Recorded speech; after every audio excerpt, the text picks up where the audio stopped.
फरवरी मार्च में आप कौन से फ्रूट अपने घर के अंदर लगा सकते हैं, तो कौन से फल लगाने वाले हैं हम फरवरी और मार्च के मंथ के अंदर, ये वो वाले फल मैं आपको बताऊंगा जो 3 से 4 मंथ के अंदर तैयार हो जाते हैं और खाने का लायक हो जाते हैं और आपके पेट के अंदर चले जाएंगे। और इसके बीज आप कौन से वाले परचेज़ करेंगे, सबसे अहम बात। दूसरा, मट्टी हम किस तरीके से बनाएंगे, इन फलों को लगाने के लिए स्पेशल किस्म की मट्टी किस तरीके से तैयार की जाएगी और बीज किस जगह से आपको इजीली मिल जाएंगे। आप अगर पूरी वीडियो देखते हैं तो इंशाल्लाह आप कभी भी कंफ्यूज नहीं होंगे, इजी तरीके से आप इन फलों को अपने घर के अंदर, अपने गार्डन के अंदर लगा सकेंगे। मेरा नाम है Tanveer Ahmed, ST home kitchen gardening से।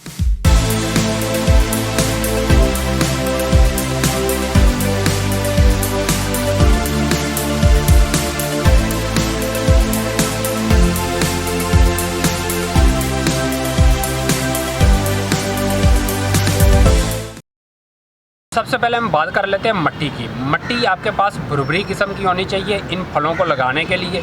मट्टी के अंदर आप गाय का गोबर, कंपोस्ट, आम गार्डन सॉइल और रेत लाजमी आपने मिक्स करनी होती है। सैंड जो पतली किस्म की, जिसको घसू वगैरह बोला जाता है, जो लैंटर के अंदर डाले जाते हैं, वो बारीक सैंड होती है, वो वाली आपने मट्टी के अंदर इस्तेमाल करनी है। तो ये तीनों चीज़ों का अच्छी तरह मिक्सचर बनाना है। जो आपकी सैंड होगी वो 10% आपने इस्तेमाल करनी है और बाकी जितना मर्ज़ी आप रेशो रख सकते हैं मट्टी, कंपोस्ट और गाय के गोबर की। इन तीनों चीज़ों को आप डालकर, पॉट का साइज़ कितना होना चाहिए, पॉट का साइज़ हमारे पास 20 इंच के करीब होना चाहिए एक पौधा लगाने के लिए।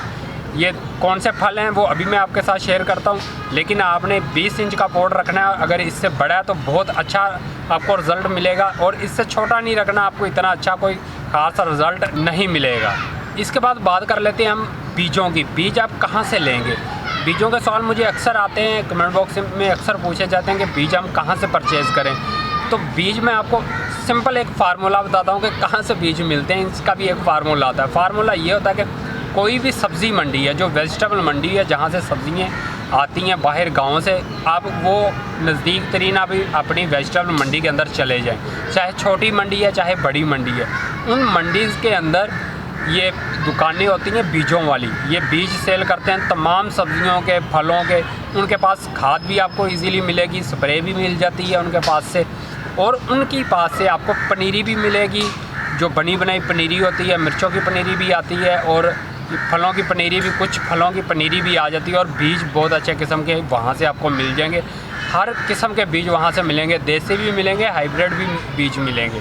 इसके अलावा आप ऑनलाइन भी शॉपिंग कर सकते हैं, अमेज़ॉन से भी शॉपिंग कर सकते हैं, दराज से भी आप ले सकते हैं या चाइना से भी मंगवा सकते हैं। किसी भी किस्म के तरीक़ों को इस्तेमाल करके आप बीजों को ख़रीद सकते हैं। तो इंशाल्लाह आपको बीजों की अब सवाल पूछने की ज़रूरत नहीं होगी, आप इंशाल्लाह बीज खुद परचेज़ कर सकेंगे ईजी तरीके से। अब आते हैं हम फलों की तरफ। पहला फल जो मेरा फेवरेट फल है, आपका भी इंशाल्लाह वही फल होगा, तरबूज, वाटरमेलन। गर्मियों की बेहतरीन सौगात है। तो इसके बीज आपने लेने हैं और फरवरी और मार्च के एंड तक आप इसकी सीडलिंग कर सकते हैं। आपने इसकी पनीरी नहीं बनानी, आपने इसको डायरेक्ट लगाना है। पनीरी बना सकते हैं जब एक पनीरी का साइज़, पौधे का साइज़ 3 से 4 इंच हो, तो तब आपने शिफ्ट करना है मट्टी समेत, उसकी जड़ें बाहर नहीं निकलने देनी। तो इसलिए बेहतर यही है कि आप इसको डायरेक्ट लगाएं। ये जो मेरे पीछे आप देख रहे हैं बड़े साइज़ की क्यारी, इस क्यारी के अंदर आप 3 पौधे अगर लगा देंगे वाटरमेलन के, तरबूज के, तो बहुत अच्छा आपको रिज़ल्ट देंगे।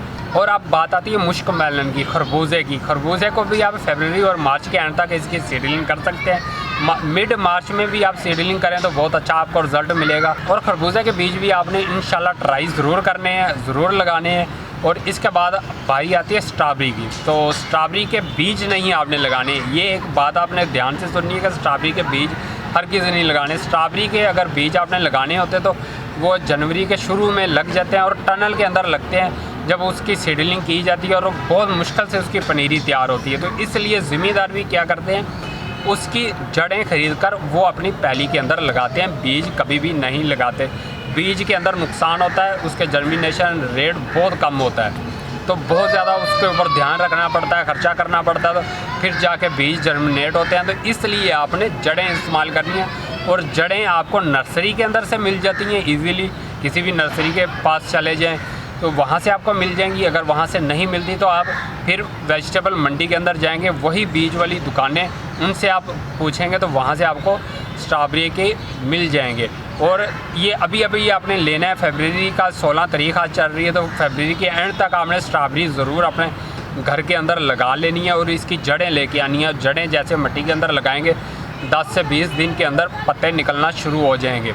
तो ये बेल नहीं बनती और ये जाड़ी नुमा पौधा होता है और पूरा प्लांट भी नहीं बनता और इसकी हाइट तकरीबन 1 फीट के करीब होती है। तो इस 1 फीट के करीब के अंदर इसके अंदर बहुत अच्छी स्ट्रॉबेरी लगना शुरू हो जाती है। लेकिन इसका साइज़ जो पोट का होना चाहिए, इसके लिए भी 20 इंच का आपने साइज़ रखना और यही मिट्टी आपने बुरबरी किस्म की बनानी है स्ट्रॉबेरी के पौधे को लगाने के लिए। अभी बात आती खाद देने की तरतीब। इन तीनों फलों को आप खाद किस तरीके से देंगे, और ये तीनों फल आप फरवरी और मार्च में लगा सकते हैं अपने घर के अंदर। इनको खाद डालने का तरीका ये होगा कि जब आपने एक दफ़ा मिट्टी बनाकर पौधा लगा दिया, तो जब खाद देने का दोबारा टाइम शुरू होगा तो वो 10 दिन बाद शुरू होगा। आज आपने फ़र्ज़ करें आपने आज सीडलिंग की है, तो जब सीडलिंग से 3 इंच का 4 इंच का पौधा निकलेगा तब आपने खाद डालनी है। उसके बाद अगर आप स्ट्रॉबेरी के पौधे लगा रहे हैं उसके अंदर पहले 1-2 पत्ते नए निकलेंगे तो तब आपने खाद इस्तेमाल करनी है। उसके बाद हर 10 दिन बाद आपने हल्की सी गोडी डालनी है ऊपर मिट्टी के, और फिर आपने ये वाली खाद इस्तेमाल करनी है। खाद कौन सी? कंपोस्ट या गाय का गोबर। गाय का गोबर सड़ा हुआ आपने इस्तेमाल करना है, और कंपोस्ट और गाय के गोबर को मिक्स करके आपस में ये भी आप दे सकते हैं इनको। अगर आप ये नहीं देना चाहते तो फिर इसके अंदर आप NPK खाद 20 इंच के पोट के अंदर ½ चम्मच इस्तेमाल करेंगे, जो चावल खाने वाला चम्मच होता है। शुरू में आप अगर जो खाद देना चाहेंगे जब पौधे आपके छोटे होंगे, बीजों से निकले होंगे, जो मुश्क मेलन और वाटरमेलन के पौधे, उसके लिए आप यूरिया खाद इस्तेमाल करेंगे। जब आपके पौधे का साइज़ 3 से 4 इंच हो जाए तो आपने यूरिया खाद कितनी इस्तेमाल करनी है? 1 चुटकी मतलब उसके अंदर 20 से 25 यूरिया खाद के दाने आएंगे। वो आपने मेन स्टेम के पास रख कर उसको पानी दे देना है बस।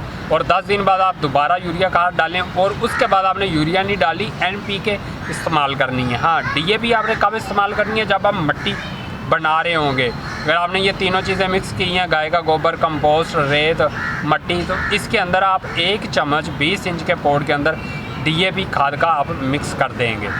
उससे ये होता है कि मिट्टी के अंदर फुल जान आ जाती है और पौधे का जो ग्रोथ लेवल है बहुत अच्छा रहता है। मुझे उम्मीद है कि आपको ये वीडियो अच्छी लगी होगी। अगर वीडियो अच्छी लगी है तो वीडियो को ज़रूर शेयर कीजिएगा और मेरी वीडियो को लाइक भी कीजिएगा। तो मिलते हैं एक नेक्स्ट वीडियो के साथ, तब तक के लिए अल्लाह हाफ़िज़, बाय बाय।